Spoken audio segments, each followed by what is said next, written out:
how do you feel about getting older? You know, what beliefs do you have about getting older, being skinny, being healthy, being happy, being married, being whatever it is that you want?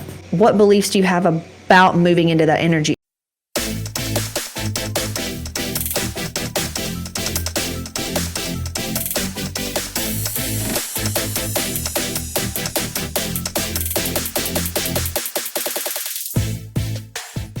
I want to share fear of either getting older or fear of overwhelming anxiety about this one thing. Those of you that are very sensitive know how the past 2 days have been. I had just now the coaching call. Ellen was like, what the fuck's going on? Even Gracie was like, she felt crazy and dizzy or almost drunk.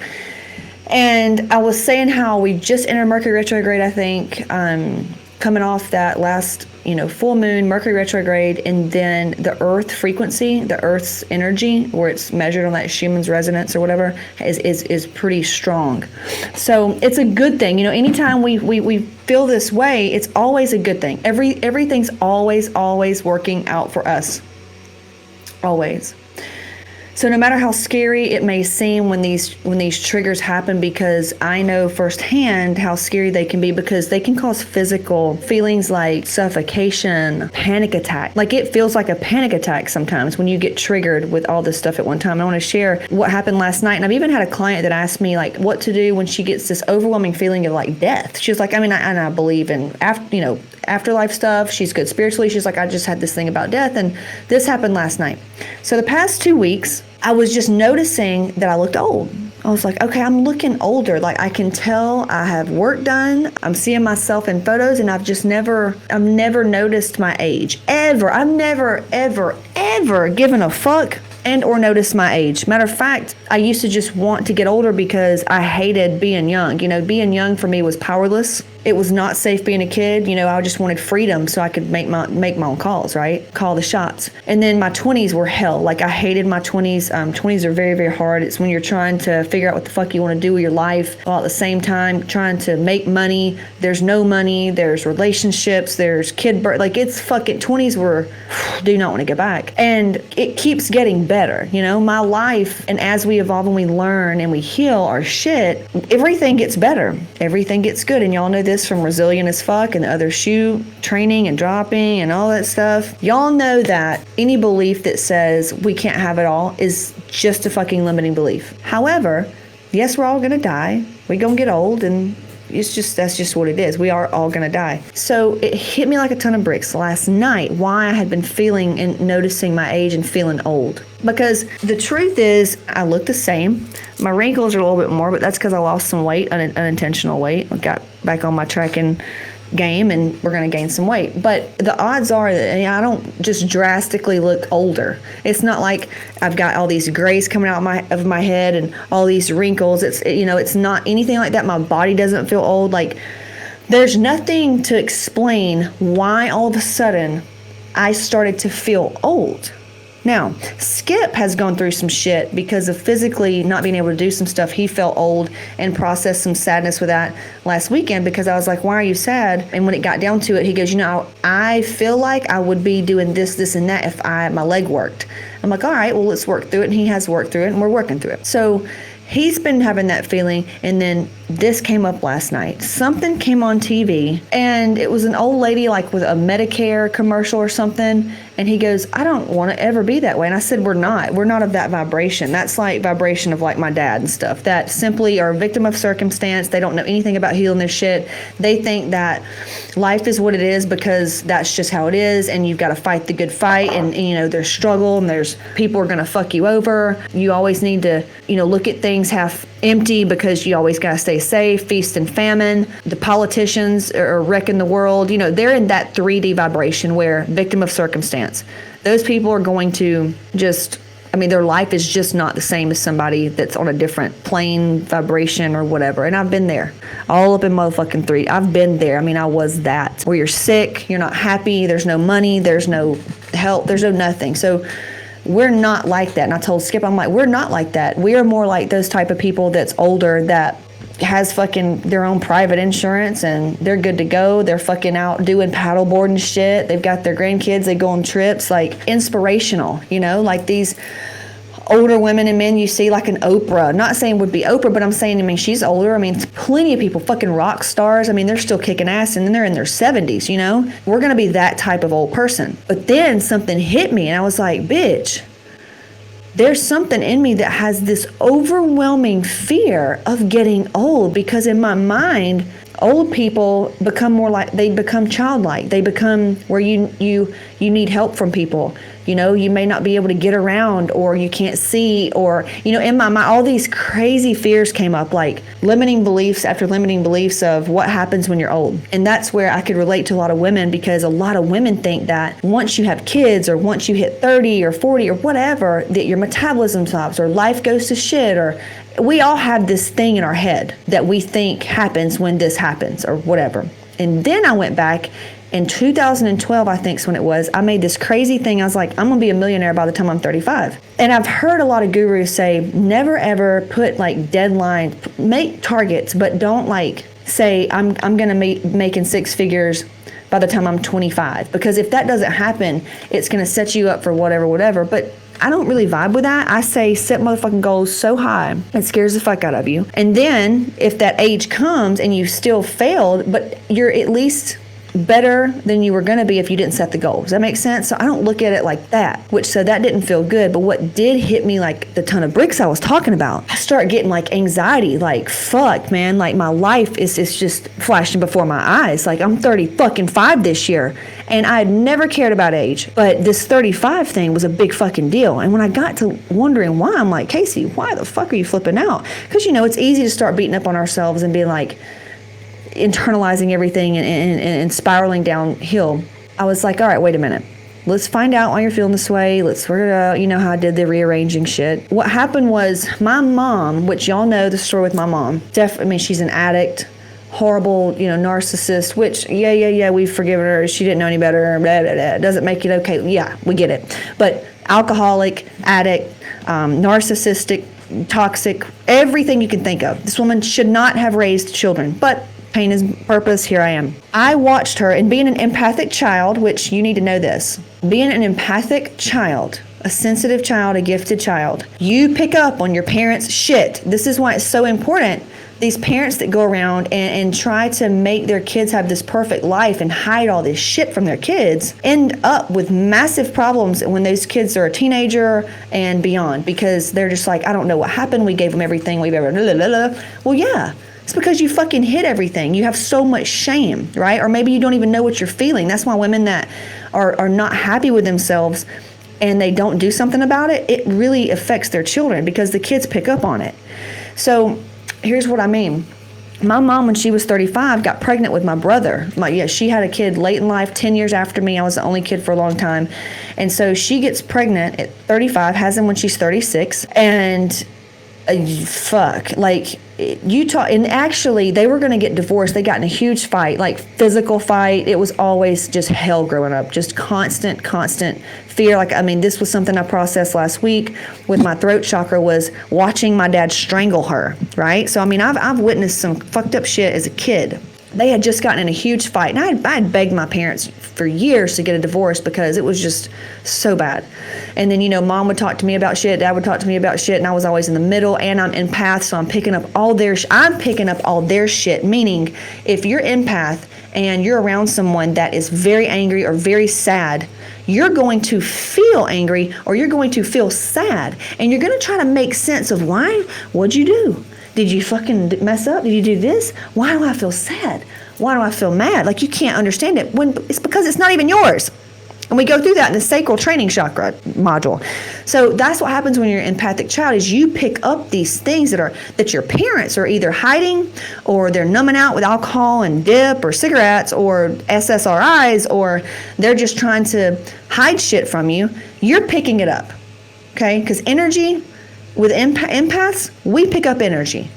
You can't put on a good face. You can't take enough fucking pills. You can't hide the shit, okay? So what happened was when my mom had my brother at 35, 36, after they had almost got a divorce, my dad got her pregnant to keep her, right? He's that type of man. He's the type of man that's a woman's place is beneath a man, right? And if that woman thinks she's getting too big for her britches, I'm just going to get her pregnant. That happens a lot, unfortunately. The men that don't want to pull out, men that don't want to get vasectomies, they're motherfuckers. That's what my dad was. That's who he was. So when my mom had my brother and all that, life was already fucking crazy. She was alcoholic. She had just lost her dad, kind of getting bad. Dad had cheated on her again, and it was with a friend they went to Florida with and stuff. I mean, she was already at the bottom of the fucking barrel, and she was working full time.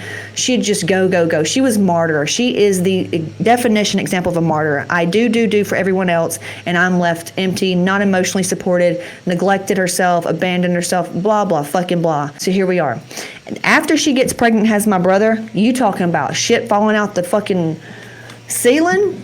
Oh my God, she gets on Oxycontin after that. She quits work after that, and everything went to hell. Money problems, she gets on drugs, she gains weight. She got so fucking bad because y'all know what happened. She has a baby, she stops working, loses her independence. She gets in postpartum depression. Here she is, she's got me, a little 10-year-old, going through pre-puberty, having a new baby when she doesn't even have her shit together.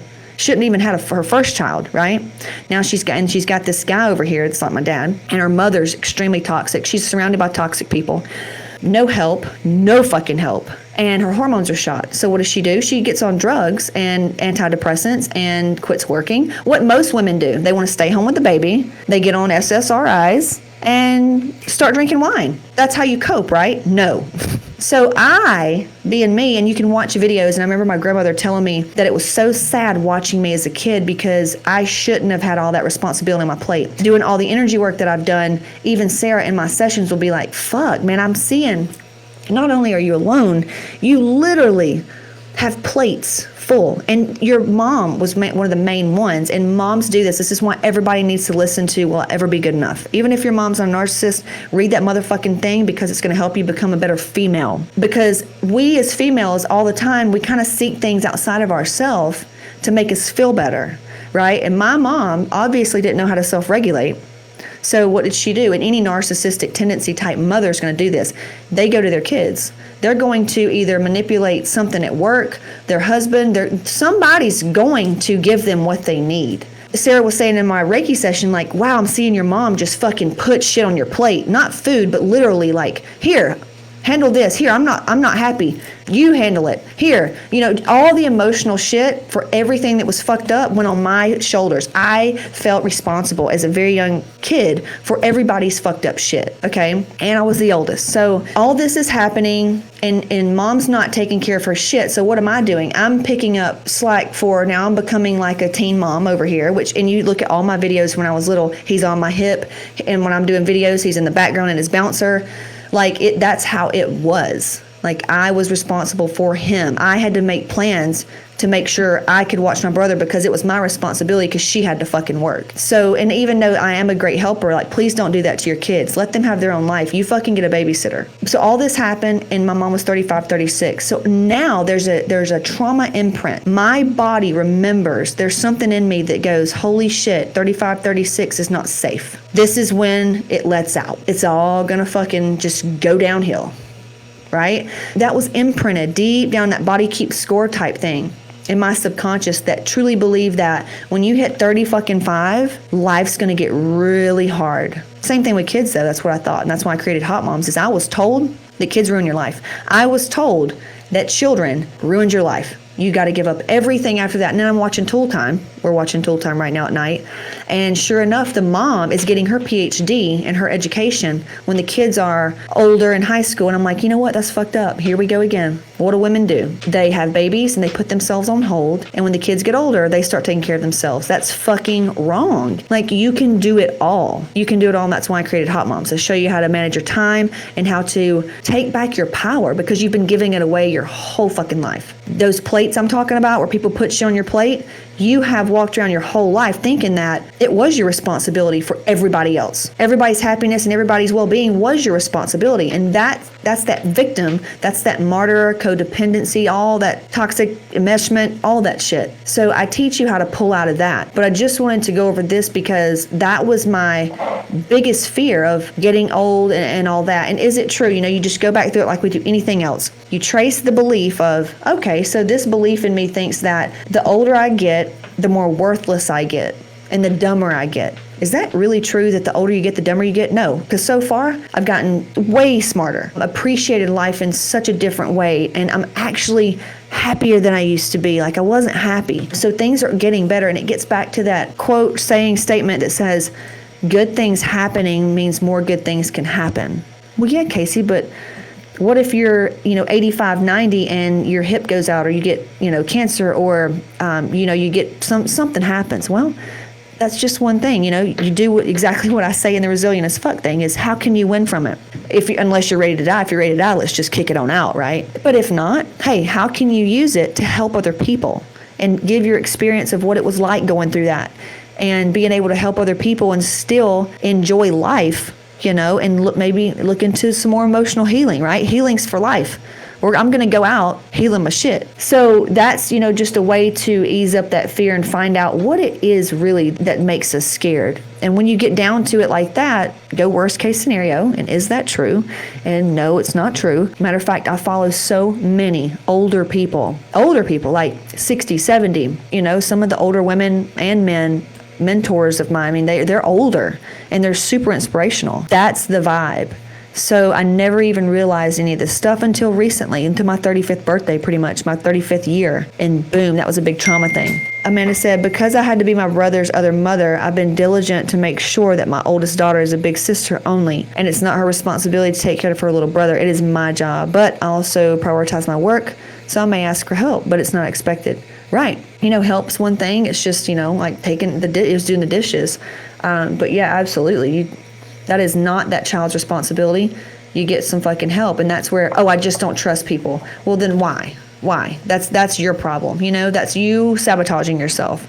So I wanted just to share this because maybe there's some stuff there, even if it's with your weight, or there's some beliefs that's holding you back to get the health that you want, the money that you want, the body that you want. What belief is it? I just did a call with a girl. I was like, all right, let's say you're 130. Can you get behind that energetically? She goes, yeah, but I feel like there's fear around my insides being sick. And I was like, what do you mean? She goes, well, I've been 123 before and I was so sick.